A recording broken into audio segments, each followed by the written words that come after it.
The Nonpartisan Government Accountability Office issues a report in June of 2016, Firearms Data. The ATF did not always comply with the Appropriations Act restriction and should better adhere to its policies. Mr. Wilcox, you're the witness the Democrats have invited here today. Are you familiar with that report? I am. And does the fact that the ATF broke the law concern you?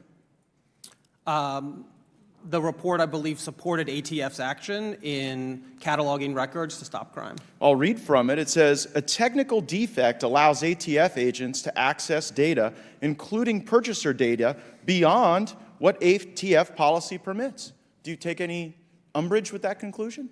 ATF has been collecting out-of-business records pursuant to a law signed by Ronald Reagan, and President Trump digitized more records than any other president. I don't care who did it. I'm just worried about the impact on my citizens. And I would acknowledge there may be Republican presidents who didn't do enough in the 80s to protect our gun rights. But on this finding, the ATF had to delete 252 million records, didn't they? So this is a tool that's helped solve 50% of crime. Wait. Did they have to delete 252 million records? What I know about this tool is that it's a crime-fighting tool. That's not what I'm asking you. Did they have to delete? You said you're aware of the report. Is that conclusion correct? They had to delete 252 million records. I'm not aware of that line, but what I'm aware of is the tool. Well, I'll represent to you that that's what had to happen. The fact that the government collected 252 million records that was beyond the law, beyond policy, never approved according not to me, not to my fellow Republicans, but to the GAO. Should that be concerning to us, that scope of records being collected?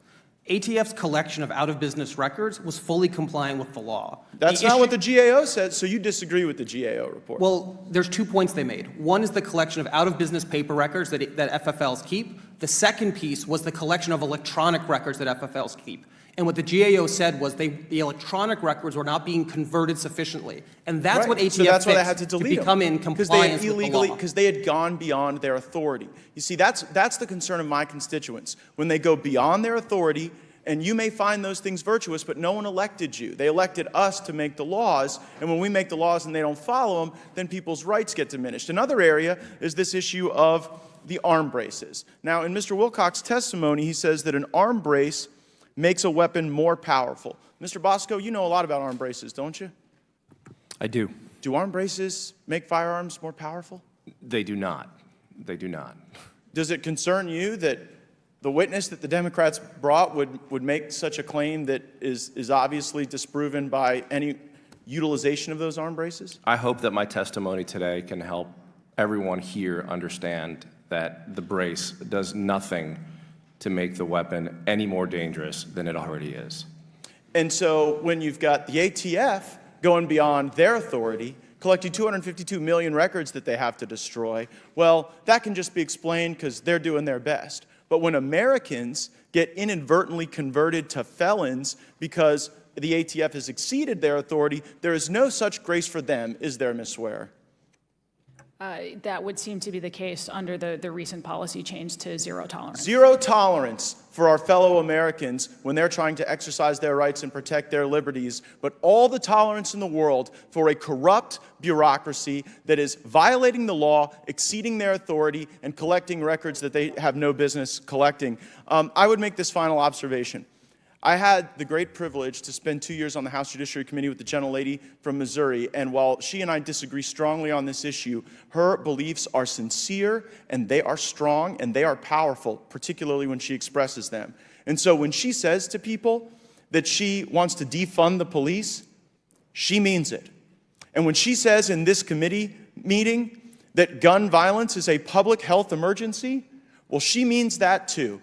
And our fellow Americans know the impact of folks up here in Washington declaring everything and anything a public health emergency. It means you're more likely to be locked in your homes, deprived of your freedoms, less healthy, less safe, less secure, and less able to live a truly American life. So know this, when the left talks about this as a public health emergency, get ready to see those enhanced authorities abused by the ATF. And, Mr. Chairman, it is my sincere hope that in the very near future, we will have those very folks from the ATF here. And I intend to be utilizing the new rules that we have in the House of Representatives to offer amendments to the Appropriations Act to zero out their salaries for breaking the law and abusing the liberties of our fellow Americans.